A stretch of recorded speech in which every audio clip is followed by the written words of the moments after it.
பண்ணிவிட்டு இதில் கொஞ்சமாக நம்ம தேங்காய் எண்ணெய் சேர்த்துக்கலாம். ஸ்பைசஸ் எடுத்துக்கோங்க. கொஞ்சமாக மிளகு, ஏலக்காய், கிராம்பு, சீரகம், சோம்பு, காஞ்ச மிளகாய் எடுத்துகிட்டு இப்போ இந்த தேங்காய் எண்ணெயில் போட்டு ரோஸ்ட் பண்ணிடலாம்.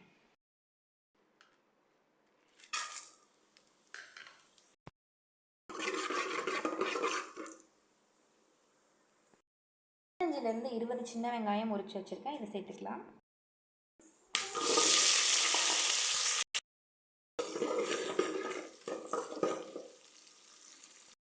அதே கொஞ்சம் உப்பு சேர்த்துக்கோங்க, கொஞ்சம் சீக்கிரமாக வதங்குறதுக்கு. உப்பு கொஞ்சம் குக் ஆனணும். இதில் 2 தக்காளி சேர்த்துருக்கேன். இதையும் சேர்த்து வதக்கிடலாம்.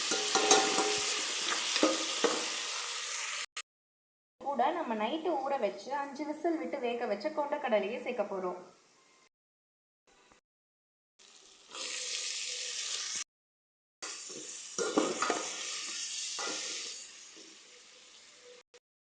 மறக்காமல் வேக வச்சு கொண்டக்கடலை சேர்த்துக்கோங்க.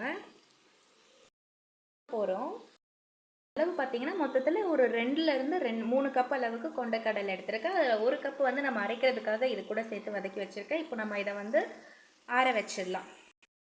இப்போ ஒரு மிக்சர் ஜார் எடுத்துகிட்டு வச்சு இப்போ நம்ம இதை வந்து இதில் பிளெண்ட் பண்ணி எடுத்துக்கலாம்.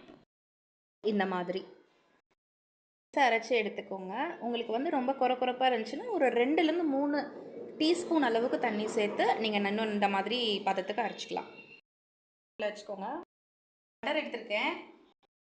பட்டரில் நீங்கள் ஆயில் கூட சேர்த்துக்கலாம். பட்டர் சேர்த்துக்கோங்க.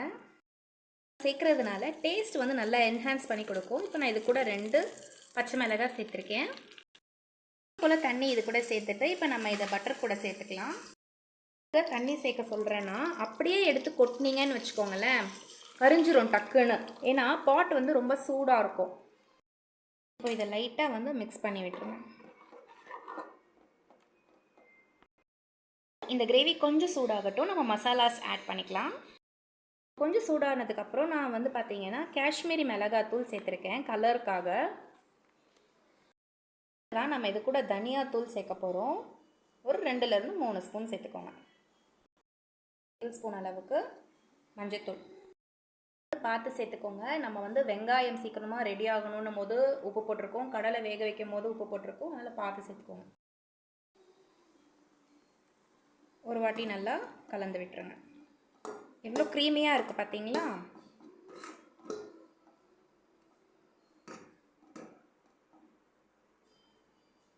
மசாலாஸோட ஸ்மெல் போனோன்னே நம்ம கடலை சேர்த்துக்கலாம்.